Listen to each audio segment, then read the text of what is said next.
আমি যখন ডাইং ইন্ডাস্ট্রিগুলোর বিরুদ্ধে অভিযানে যাব, দয়া করে ডিসিসিআই এবং অন্যান্য ব্যবসায়ী প্রতিষ্ঠানগুলো তখন আমাকে সাপোর্ট দিন। বায়ু দূষণে দয়া করে সাপোর্ট দেন, জনমত গড়ে তোলেন। আজকাল তো সোশ্যাল মিডিয়া একটা অনেক বড় প্ল্যাটফর্ম, আমরা প্রয়োগ করতে পারবো। 6 জন ম্যাজিস্ট্রেট নিয়ে যেটুকুন প্রয়োগ করা সম্ভব প্রয়োগ করব, কিন্তু যার যার সামনে কালো ধোঁয়া নির্গমনকারী গাড়ি থাকে তাদেরকে আপনারাও গাড়ির জানলার গ্লাসটা নামিয়ে একটু বলেন, আপনারাও সোশ্যাল মিডিয়াতে এটা নিয়ে একটা জনমত গড়ে তোলেন যে কালো ধোঁয়া নিঃসরণ করে এমন গাড়ি রাস্তায় চলতে পারবে না, আর এটার বিরুদ্ধে ব্যবস্থা নিলে ধর্মঘটের হুমকি দেওয়া যাবে না। এই কথাগুলো তো আমাদেরকে জনগণকেও বলতে হবে।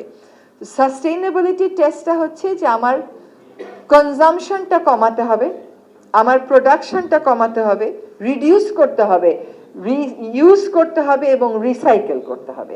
সাস্টেইনেবিলিটির অ্যাম্পল স্কোপ ঢাকাতে রয়েছে। আমি বলবো না যে প্রক্রিয়াটা শুরু হয়নি, আমি বলবো প্রক্রিয়া শুরু হয়েছে। আমি আগে বেলায় কাজ করতাম বলে যে কোনো পরিবেশ সমস্যার সাথে আপনারা আমাকে ট্যাগ করে ফেলেন। যেমন পাথর তুললেও আমাকে ট্যাগ করেন, বালু তুললেও আমাকে ট্যাগ করেন।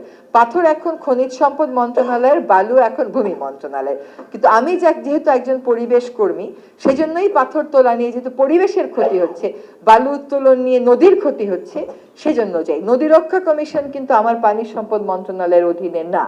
নদী রক্ষা কমিশন হচ্ছে অভ্যন্তরীণ নৌ পরিবহন মন্ত্রণালয়ের অধীনে। তারপরেও আমি দায়িত্ব নিয়ে ঢাকার 4টা নদী দখল এবং দূষণমুক্ত করার কর্মপরিকল্পনা সকল সংস্থাকে সাথে নিয়ে চূড়ান্ত করেছি। এখন একটু আশার খবর দেই যে এইটা আমরা ওয়ার্ল্ড ব্যাংক এবং এডিবির কাছে অর্থায়ন চেয়েছি, তারা আমাদেরকে অর্থায়ন দিবে প্রতিশ্রুতি দিয়েছে। সরকারের আবার কিছু নিয়ম থাকে, প্রকল্পটা হয়ে গেলেও এটার ফিজিবিলিটি করতে হবে। এই ফিজিবিলিটি করতে আপনার লেগে যাবে, যদি দৌড়ায়া চলেন তাহলে 6 মাস, দৌড়ায়া না চললে 1 থেকে 1.5 বছর। তারপরে ওই কাজগুলো আমাদেরকে হাতে নেবে, সেই সময়টা আর আমি পাবো না। তবে এই 4টা নদীর দখল দূষণ মুক্ত করার পরিকল্পনাটা চূড়ান্ত করে আমরা চেষ্টা করব বাজেটটা এনে যাও। ওয়ার্ল্ড ব্যাংক অলরেডি প্রতিশ্রুতি দিয়ে দিয়েছে এই নদীগুলো এবং খালগুলোকে তারা ব্লু নেটওয়ার্কের আন্ডারে সাপোর্ট দেবে।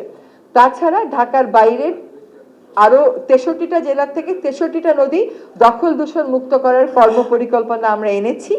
এর মধ্যে আমরা 13টা নদীর জন্য সরকারের কাছে ফান্ড চাওয়ার জন্য কথা বলে যাচ্ছি। It's a process, it tax time. আজকেই তুরাগের পানি নীল হবে না।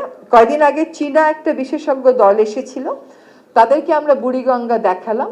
তারা আমাদেরকে বলল যে আমরা সাপোর্ট দিব কি না দিব বলতে পারি না, কারণ বুড়িগঙ্গায় আমার মনে হয় প্রযুক্তিগত অনেক সাহায্য লাগবে। তবে আমরা যেটা তোমাদেরকে বলতে পারি, তোমরা যদি গোটা ঢাকা শহরের পরিবেশ উন্নয়ন না করো, সমস্ত সিওয়েজের বর্জ্য যদি গিয়ে ওয়াসাতে পড়ে, এইটা আপনি 5 বছরে তো ঠিক করতে পারবেন না। কাজে সিওয়েজ সিস্টেম ঠিক হতে হবে, ওয়েস্ট ম্যানেজমেন্ট সিস্টেম ঠিক হতে হবে। আমার দায়িত্বটা হচ্ছে শিল্প দূষণ। আমরা এখন প্রস্তুতি নিয়েছি, এই শিল্প দূষণের বিরুদ্ধে আমাদের অভিযান আপনারা শুরু হচ্ছে, এটা সহসাই দেখুন।